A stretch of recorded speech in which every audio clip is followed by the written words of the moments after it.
যতই রক্তের তেজ কমুক না কেন খাওয়াতে হবে, মুখের তেজটা যেন না কমে।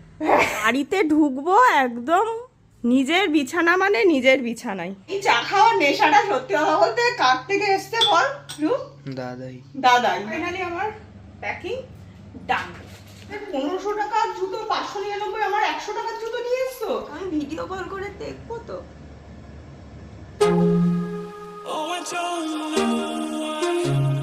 Good morning friends, welcome back to our channel. আজকে অনেকদিন বাদে ভিডিও করছি। লাস্ট যে ভিডিওগুলো করা ছিল সেগুলোই টুকটুক করে ছেড়েছি।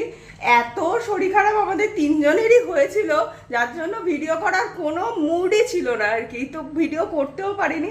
আজকে ভাবলাম যে ভিডিও শুরু করি, কারণ আমাদের কালকে ঘুরতে যাওয়া আছে। ওই জন্য না আরও টেন্স ছিলাম যে কি হবে বুঝতে পারছিলাম না। মানে শরীর এত খারাপ হয়ে গেছিলো, সর্দি কাশি জ্বর সব মিলে একদম মানে আমরা খুবই ভুগেছি, তিনজনেই ভুগেছি আর কি। লাস্টে আমার ভোগারিটাই মানে লাস্ট অবধি ছিল। তো কি এইবারে পটলের দোরমাটা খেলেই কিন্তু শরীরটা ঠিক হবে, হবে তো? আজকে কাটা হয়েছে কেন? পটলগুলো কাটা হয়েছে কেন? পিছনে এসে দাঁড়িয়ে আছে দেখো কিরকম ভাবে। পটলের দোরমা ওনাকে আজকে করে দিতে হবে। যেই একটু সুস্থ হয়ে দাঁড়িয়েছি বলছে কি, শোনো না খুব সুন্দর সুন্দর পটল এনেছি, কালকে আমাকে বলছে পটলগুলোকে কি দোরমা বানিয়ে নিও। কালি আসার সাথে সাথে বলেছি পটলগুলোর বীজগুলোকে একেবারে সাদা পটল বাছাই করা। পটল দেখেছো? পটল না শশা বোঝা যাবে না। যদিও এগুলোর ওই দোরমা বা কোরমা এই টাইপের জিনিস করলেই ভালো লাগে, হ্যাঁ সেটা অবশ্যই করবো, তা নাহলে আর কাটাকুটি করেছি মানে করিয়েছি কেন? আর সেটা আবার এমনি না ভেটকি মাছের পুর দিয়ে করবো, মানে মাছের পুর দিয়ে। সে ভেটকি মাছ আছে বলে ভেটকি মাছ দিয়ে, তা নাহলে কাতলা থাকলে কাতলা মাছের পুর দিয়ে করলেও ভালো লাগে আর কি। সেই এটা খেলে নাকি সুস্থ হয়ে যাবে সবাই, বুঝতে পারছো তো? মানে আমাকে শুধু দাঁড় করানো অব্দি অপেক্ষায় থাকে, তারপরেই শুরু হয়ে যায় না। আজকে কত কাজ জানো, কালকে যেহেতু বেরিয়ে যাব, একটা ফোঁটা কিছু গোছানো হয়নি, কিছু না। তার মধ্যে শরীরটা না বেশ দুর্বল হয়ে রয়েছে। কালকে আমরা আবার এসে ডাক্তারের কাছে আমাদের অ্যাপয়েন্টমেন্ট থাকে, যেটা প্রতি মাসে আমরা দেখাতে যাই। সেই সব রিপোর্টও করা হয়েছে। ঠিক আছে, রিপোর্ট যা এসছে ওই রকম রিপোর্ট সবারই আসবে আর কি। মানে লিভার ফাংশন টেস্ট করানো হয়েছে। একটু এদিক ওদিক যা ভেজাল খাই আমরা, ওটা কোনো ফ্যাক্টর না। আমার একটু হিমোগ্লোবিনটা কমের দিকে হয়েছে, ওই জন্যই বোধ হয় সর্দি কাশিগুলো কমতে চাইছে না। যাই হোক, এবার ডাক্তারের কাছে গিয়ে বলবো। তো যতই রক্তের তেজ কমুক না কেন খাওয়াতে হবে, মুখের তেজটা যেন না কমে। বুঝলে তো? তো সেই সবের জন্য আজকে কাজ বলতে গোছানো তো রয়েছে সমস্ত কিছু, মানে যেগুলো নিয়ে যাওয়া হবে সব এক জায়গা করে রাখা হয়েছে। প্যাকিং কিচ্ছু কমপ্লিট হয়নি। আর ওইদিকে মানে বিছানা চাদর ফাদর সব টান টান করে রেখে দিয়ে যেতে হবে। যতই 5 স্টার থাকো 7 স্টার থাকো আর যে হোটেলেই থাকো না কেন, ঘুরে এসে নিজের বিছানা, তাই তো?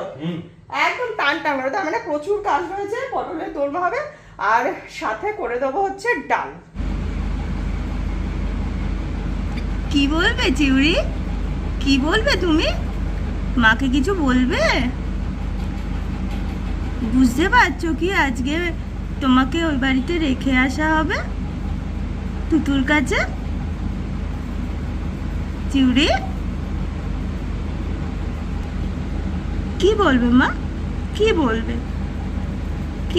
বলো? মুখ তুলে তুলে কি বলছো তুমি? কি বলতে চাও মাকে? স্নান টান কমপ্লিট, খাবার একেবারে দিয়ে কমপ্লিট, সব টাটকা ফল দিয়েছে আজকে বাবা, দেখেছো? দুষ্টু করবে না কিন্তু ওখানে। হ্যাঁ, এখানে ভেটকি মাছের পুরটা ভালো করে তো কষিয়ে নিচ্ছি পটলের দোরমার জন্য, আর সাথে না একটু আলু সেদ্ধও দিয়ে দেবো, কারণ পটলটা অনেকটা রয়েছে। পুরোটা তার মানে ভালো করে পুরটা না দিলে মানে ভিতরের পুরটা ভালো না থাকলে না টেস্টটা আসে না।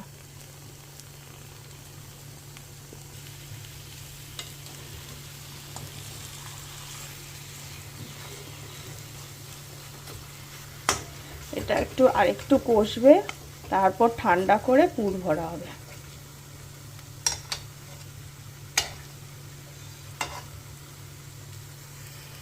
আজকে এই দিকের ঘরের সমস্ত বিছানা টিছানা সব বদলে টদলে একদম টান টান করে রেখে দিয়ে যাব, যতই কাল সকালে বেরোই না কেন বিছানা আমার টান টান করাই থাকবে এরকম। বাড়িতে ঢুকবো একদম নিজের বিছানা মানে নিজের বিছানায় একদম চাদর টাদর বদলে পরিষ্কার করে রেখেছি। পটলের দোরমা এখানে রেডি। চলো, ঘুরতে যাওয়ার আনন্দ তো খুবই আছে মনে, অনেক দিন বাদে আমরা ইনফ্যাক্ট বেড়াতে বেরোচ্ছি আর কি। কিন্তু জানো তো এই কুদ্দুস আর চিউড়ির জন্য এত মনটা খারাপ লাগছে কি বলবো, মানে মায়ের কাছে রেখে দিয়েই যাবো আর কি। খুব খারাপ লাগছে।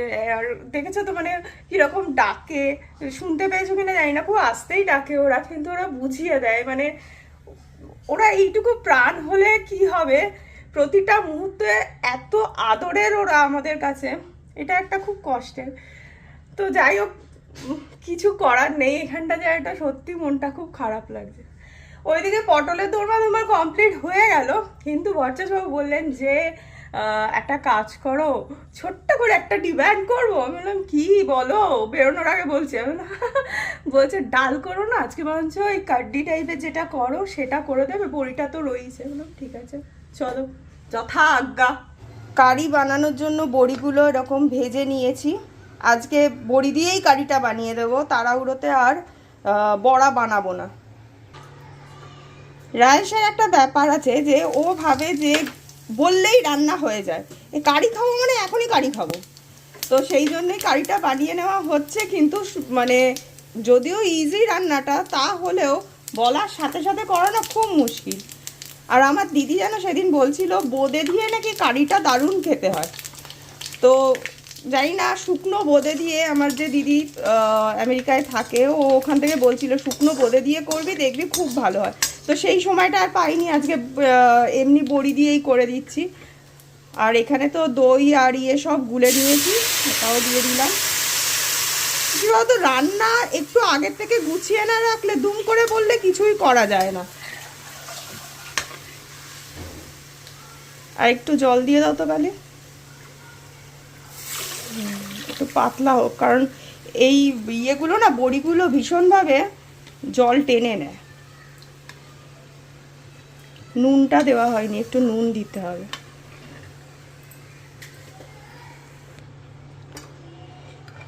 এই কারির রেসিপিটা কদিন আগেই তোমাদের সাথে শেয়ার করেছিলাম, তো আজকে আর কারির রেসিপিটা ওই জন্য শেয়ার করলাম না।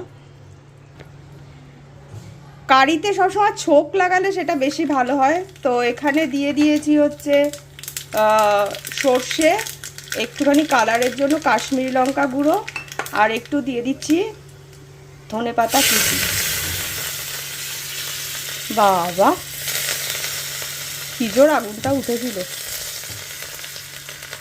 ধনেপাতা কুচি দিয়ে দিলাম। আর এতে কিন্তু অবশ্যই করে কারি পাতাটা খুবই ভালো লাগে, কিন্তু কারি পাতা যেহেতু রাজেশ ভালো খায় না, তো কারি পাতা ওই জন্য দেবো না।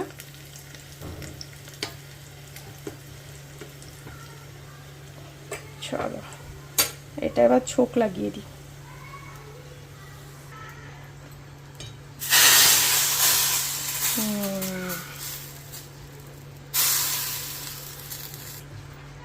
এখানে উপর থেকে কিছুটা হিংও আমি দিয়ে দিলাম, হিঙের দিলে গন্ধটা বেশ ভালো হয় আর কি। আর দিয়ে দিতে হবে হচ্ছে ধনেপাতা কুচি। আর যারা কারি পাতা ভালো খাও তারা উপর থেকে কারি পাতাও আর একটু ছড়াতে পারো। নাও, আমার কারি কমপ্লিট। বচ্চাজবাবু পুরো খুশ হয়ে যাবে, আগে সব পছন্দের রান্না হচ্ছে। তো এখন এসছি হচ্ছে একটু এলাচ দিয়ে চা করবার জন্য। আমার ছেলের একটা ব্যাপার আছে, বিকেল হলেই তার চা চাই। আমি বলছি দেখ বাবা বেরিয়েছে, আসুক তারপর চাটা করছি কোন না, চা না খেলে আমার পড়ায় মন বসবে না। তো ওর জন্যই এখন বানাচ্ছি, ওর জন্য না সবার জন্যই বানিয়ে রাখবো। রাজেশ এখনো আসেনি, ও সেই বিকেল 4টে থেকে আমাকে বলে যাচ্ছে চলো চলো চটিটা কিনে আনি। চটিটা বলতে হচ্ছে যে যেহেতু সমুদ্রের পাড়ে যাবো না, তো ওখানে তো প্লাস্টিকের চটি মানে পড়লেই ভালো সমুদ্রের ইয়েতে। তো আমাদের সেইগুলো সব কটা নষ্ট হয়ে গেছে। আর বিগত বেশ কয়েকটা দিন ধরে না শরীরটা খারাপ থাকার জন্য আজকে বেরোবো থাক না কালকে বেরোবো, এই করতে করতে দেখো শেষ দিন এসে পৌঁছালো, চটি আর কেনা হয়নি। আর আমি 4টের সময় বিকেলবেলা উঠেছিলাম, উঠে না শরীরটা আবার এত মাথা ঘোরাচ্ছে, তখন আমি বললাম কি যে আমার আর ভালো লাগছে না, একটু শুয়ে নিই, একটু বাদে যাবো। রাজ বলো বুঝে গেছি, শেষ মুহূর্তের জন্য একদম কাজ ফেলে রাখার কোনো দরকার নেই, আমি বেরিয়ে গিয়ে যা পারবো কিনে আনবো। সেটাই ভালো, তোমার যেটা মনে হয় তুমি সেটাই কিনে আনো। তো সেই জন্য ও এখন বেরিয়ে আমাদের ওই চটি টটিগুলো আমার তো কিনতেই হবে, ওদের তাও রয়েছে, রূপ আর রাইসের তাও রয়েছে, তো সেই চটি কিনতেই গেছে ঠিকই, কিন্তু ও আসলে ভালো হতো, চাটা একবারে করতাম, কিন্তু সে তো রূপবাবুর হবে না। আর আমি করলে না একটু এলাচ টেলাচ দিয়ে বেশ ভালোভাবে ফুটিয়ে ফুটিয়ে চা করি, মানে রাজেশ করলে চাফিটা বেশি করে বা আদা দিয়ে বেশি করে, কিন্তু আমার এলাচ দিয়ে এই চাটা খেতে সত্যিই ভালো লাগে। আর সাধারণত আমি কিন্তু চিনি খাই না চায়ে, কিন্তু এই এলাচ দিয়ে আমি যখন চা করি তখন আমার আর ছেলেরটা একটুখানি চিনি দিই, আর ওরটাই দিই না। রাজেশ ওখান থেকে ফোন করে বলছে আমি যা চটি পাবো, আমি কি ফটো তুলে পাঠাবো না? যা বাবা যা করো করো, এইদিকে আমার গোছানো কিচ্ছু কমপ্লিট হয়নি, সমস্ত কিছু রেডি করে বাইরে পড়ে রয়েছে, কিন্তু এখনো মানে ব্যাগে ঢোকানো হয়নি। তো সেই জন্য এখানে চাটা করে নিচ্ছি একেবারে আমার, আর রাইসেরটাও করে নিচ্ছি, ছেলে খেয়ে পড়তে বসতে, তা না উনি পড়তে পারেন না। আর এই চা খাওয়ার নেশাটা সত্যি কথা বলতে কার থেকে এসছে বল? দাদাই, মানে আমার বাবার, মানে বিকেল হতে না হতে চা, কিরে তোদের বাড়িতে কি চা হবে না, চা কর, আর বাইরে থাকলে তো নিজেই করতো। তো সেই জন্য না মানে এই চা খাওয়ার নেশাটা পুরো রূপের আমার বাবার কাছ থেকে এসছে। চলো চা এখানে ছেঁকে নেওয়া যাক। পারফেক্ট টাইম, চা হয়েছে আর তুমি ঢুকেছো, একসাথে বসে চা খাওয়া যাবে। পেলে দুটো পেলে কিছু? হ্যাঁ এনো সিঙ্গাড়া আছে। বাবা সিঙ্গাড়া নিয়ে এসেছে, ছেলে এক্ষুনি বলছে কি মা আমার খিদে পেয়েছে, আমি ম্যাগি ফুটিয়ে দেবো, বলছে তোমার কি এই ম্যাগি ছাড়া আর কোনো ইয়ে নেই? দেখো বলতে বলতে সিঙ্গাড়াও চলে এসেছে। চটি পাওয়া গেল? আচ্ছা দেখছি পরে, আগে চাটা ইয়ে করি। একদম একদম পারফেক্ট টাইমে ঢুকেছে, রাইসের চাটা ছেঁকেছি, আমাদের চাটা একটুখানি চিনি মেলাচ্ছে, সেই সময় ঢুকেছে। আমাদেরটা একটু ব্র্যান্ডেড জুতো হয়েছে, কিন্তু 60% ডিসকাউন্টে, দারুণ। আমার কোনো ব্র্যান্ডেড ব্যাপার থাকে না, আমার ভালো হলেই হলো, সে ফুটে হোক আর যাই হোক, ওইদিকে চা উতলে যাবে। তো আমার মোটামুটি প্যাকিং কিন্তু করেই ফেলেছি সবকিছু। রাজেশও এখানে, রাজেশের ব্যাগ মোটামুটি গুছিয়ে, মানে আমি রেডি করে রেখেছিলাম, ওর নিজের জিনিস নিজে নাকি হাতে না ঢোকালেও খুঁজে পায় না আমি কোথাও রাখলে। তো ছেলে আর বাবার এটা হয়েছে, আর আমার প্যাকিংও মোটামুটি কমপ্লিট হয়ে গেছে। এবার যেগুলো বাকি আছে সেগুলো হচ্ছে কসমেটিক্স গুলো নেওয়া। আমি কি করি বলো তো, এরকম আলাদা তো কসমেটিক্স এর একটা বক্স থাকে, ওটা একটা ব্যাগই করে নিয়েছি, যেগুলোতে একদম কসমেটিক্স এর এই বক্স চলে যাবে, তার সাথে এখানে ক্রিম টিম শ্যাম্পু এগুলোতে শ্যাম্পু ট্যাম্পু করে সবকিছু মানে আলাদা আলাদা পাউচে করে নিই, যাতে একটা করে পাউচ বার করতে পারি ওই ব্যাগ থেকে, আর ইউজ করে আমার পাউচে করে আমার ওই ব্যাগে ঢুকিয়ে দিতে পারি। তাহলে কি হতো, ফেরার সময় কোনো তাড়াহুড়ো থাকে না, গোছাতে হবে বলে। শুধু 2 দিনের জন্য। হ্যাঁ শুধু 2 দিনের জন্য। সেটা শোনো, এমন একটা ব্যাপার, ঘুরতে যাওয়া মানে এমন একটা ব্যাপার, তুমি সে ডে আউট করলেও তোমার দেখবে লাগেজ হবে, মানে আমার তো হয়, মানে ফটো সেশন একটা ব্যাপার থাকে না, তার মধ্যে রিলস থাকবে, তার মধ্যে ব্লগিং থাকবে, সবকিছু তো ইনক্লুড থাকে, যার জন্য আমি একবেলাও কোথাও যদি যাই, মানে একবেলা মানে 1 ডে কোথাও যদি যাই আর কি, মানে ডে আউট বলতে, তাতেও আমার লাগেজ হয়, আর সবকিছুতেই আমার লাগেজটা একটু বেশি হয়। হ্যাঁ মনে হচ্ছে যে জাস্ট 2 রাত্রির জন্য এত কিছু নেওয়ার কি ব্যাপার আছে, কিন্তু ফটো তো তুলতেই হবে ভাই, সেই জন্য। তো একটা জায়গাতে মনটা খুব খুব খারাপ লাগছে।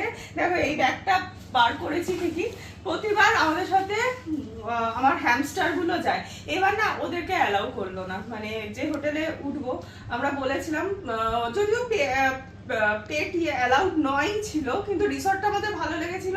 আর তার থেকেও বড় কথা, লাস্ট যতবার আমরা দীঘা গেছি, মানে লাস্ট আমরা দীঘাই যাচ্ছি, মানে বেশ ওরা আসার পর থেকে আমরা অন্য কোথাও আর যাইনি সেরকম ভাবে। তো দীঘা যখন গেছি সেইগুলোতে চেনাশোনা হোটেলে উঠেছিলাম, ওদের অ্যালাউ করেছিল। এই রিসর্টটা, মন্দারমণির এই রিসর্টটা ওদেরকে অ্যালাউ করলো না, যার জন্য কি হলো বলতো, মানে মায়ের কাছে রেখে যেতে হবে।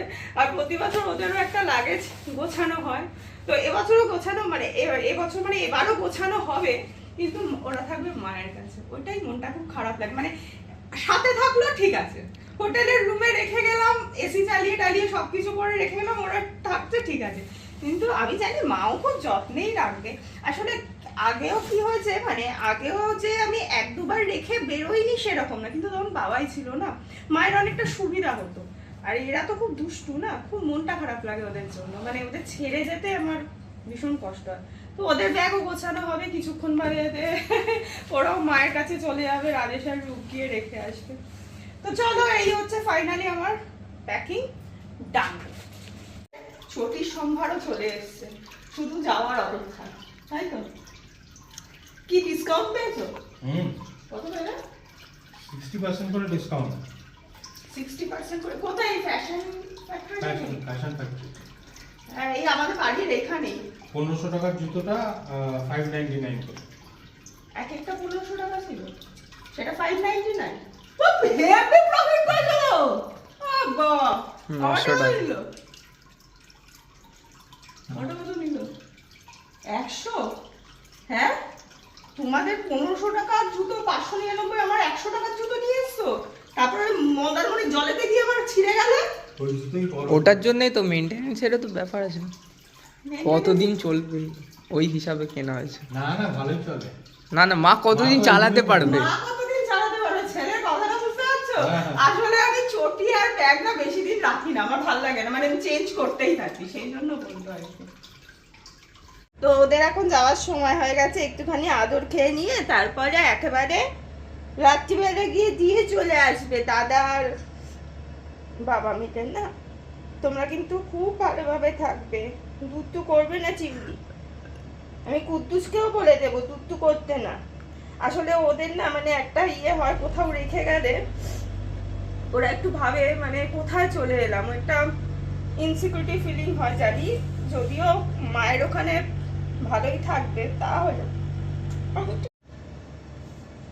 তুতুর কাছে ওরা থাকবে। তুমি কিন্তু দুত্তু করবে না কুদু, কুদু তুমি দুত্তু করবে না তো? বলি দাও, আমি দুত্তু করবো না মা, আমি ভিডিও কল করে দেখবো তো।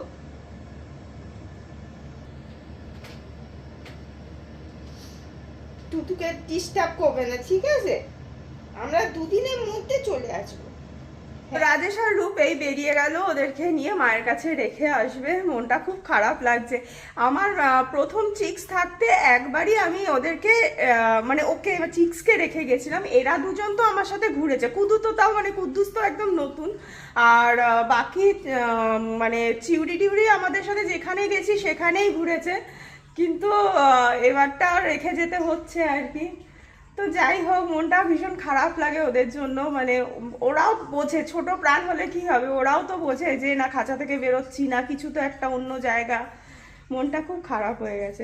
সেবার আমি প্রথম চিক্সকে যখন রেখে গেছিলাম তখন গেছিলাম হচ্ছে টাকি, হ্যাঁ তখন টাকি গেছিলাম, জাস্ট করোনাটা শেষ হয়েছে, আমরা টাকি বন্ধুরা মিলে সব গেছিলাম একদিনের জন্য। ওই একটা মানে যেদিন গেছি সেই রাতটা ছিলাম, হ্যাঁ তারপরের রাতটা থেকে তারপরের দিন এসেছিলাম।